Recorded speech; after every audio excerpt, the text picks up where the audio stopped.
Zawodowo zajmuję się finansami, kieruję finansami dużej firmy, znanej firmy Parfum Christian Dior w Polsce i w Europie Wschodniej. Nie ukrywam, że praca zajmuje mi dużą część życia, a prywatnie, jako hobbystycznie, jestem miłośnikiem muzyki Fryderyka Chopina i wszystkiego, co ma związek z kulturą i historią Polski.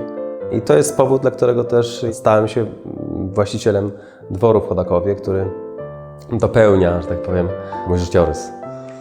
Szukając ziem czy jakichś posiadłości, dowiedziałem się o dworze w Chodakowie. Na dzień dzisiejszy jest jeden z ostatnich zabytków, oryginałów z tamtych lat, które pamiętają czasy Chopina.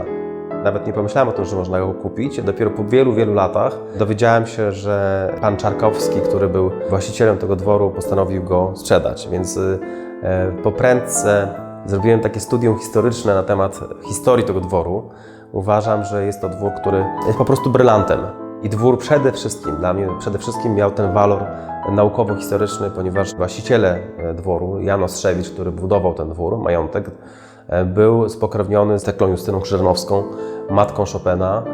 Między moim dworem a oficyną, czyli dzisiejszym dworem Żelaznej Woli, miejscem urodzenia Chopina, jest tylko 2 km, dosłownie co do metra, więc jest to obiekt bardzo blisko. Co więcej, Chodaków mieści się bezpośrednio na takim szlaku chopinowskim, bo drogi Chopina do wspomnianej wcześniej Szafarni, czy do Sanin, czy do Kiernozi, czy do Saczewa, gdzie muzykował z Szembeckiem, generałem. Wszystkie drogi prowadziły Aleją Lipową, zachowaną do dzisiejszego dnia i właśnie ten dworek mój jest przy Alei Lipowej. To było miejsce, w którym zapewne Chopin nie tylko bywał, ale kilkakrotnie grał dla lokalnego ziemiaństwa. Te obiekty, które są wokół Żelaznej Woli, a Chodaków jest najbliżej, teraz odzyskują swój blask. I też przyświecała mnie taka myśl, żeby ten dwór w Chodakowie upamiętniał ten czas. Czyli żeby była tam część właśnie poświęcona kulturze, dziedzictwu. Koncepcje urbanistyczne, które zrobiłem z Politechniką Warszawską, jasno pokazują, jaki potencjał drzemie w tym obiekcie. Żelazową Wolę co roku odwiedza 250 000 turystów, z czego ponad 150 000 to są zagraniczni turyści, głównie Azja. Ludzie z Japonii, z Korei Południowej, z Chin, więc jest to miejsce, które mogłoby po Żelazowej Woli być takim drugim miejscem, które w stanie jest przyjąć, ugościć i rozwijać też jakby działalność przy Chopinie. Dla mnie ten obiekt po prostu taką funkcję powinien po części spełniać.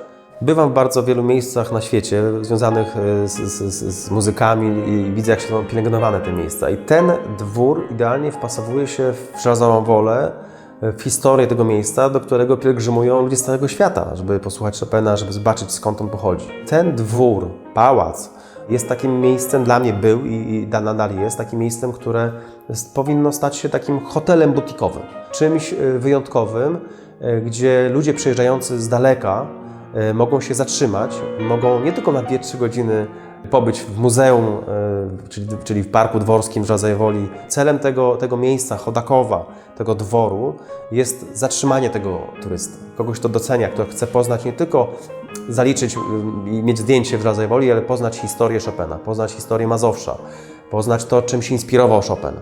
Czyli zostać w obiekcie, pomieszkać 2-3 dni, pozwiedzać okoliczne miejsca związane z Chopinem, a ich jest bardzo wiele. Na dzień dzisiejszy każdy, który przyjedzie do Żelazowej Woli, musi szybciutko wracać do Warszawy i na tym się kończy historia pochodzenia Fryderyka. Ten obiekt, że tak powiem, ma konkretny już, może nie biznesplan, ale na pewno opracowanie, na pewno wiele ścieżek już jest wydeptanych, czyli jest współpraca z miastem, które jest skłonne pomóc, jest współpraca z konserwatorem zabytków, który też chce, żeby to miejsce odżyło. Natomiast powiem wprost, ja z tym moim pomysłem zatrzymałem się z powodów finansowych. Po prostu wierzyłem, że dźwignę to, że zrobię to sam jako prywatny właściciel. I nie jestem w stanie tego zrobić jako prywatny właściciel. Kiedy kupowałem ten dwór, wydawało mi się, że zainwestowanie 1, 2, 3 milionów złotych w tak piękny obiekt, z takim potencjałem, w takim miejscu, w porównaniu z cenami chociażby mieszkań w Warszawie, to jest najlepsza inwestycja. To jest najlepsza inwestycja, dlatego że to nie jest tylko dom, to jest miejsce, które się będzie rozwijało, które daje też prestiż. To nie jest byle jaki obiekt i nie może tego kupić byle kto. To musi być ktoś, kto po pierwsze patrzy na obiekt nie tylko jako na pustaki cegły, tylko który właśnie wiąże obiekt z jego historią, z jego dziedzictwem, z piękną historią, bo to nie jest historia 50 lat, to jest 200 lat historii. Dlatego życzę sobie, żeby to była taka osoba, która pomyśli o tym jak nie o czymś, tylko o kimś.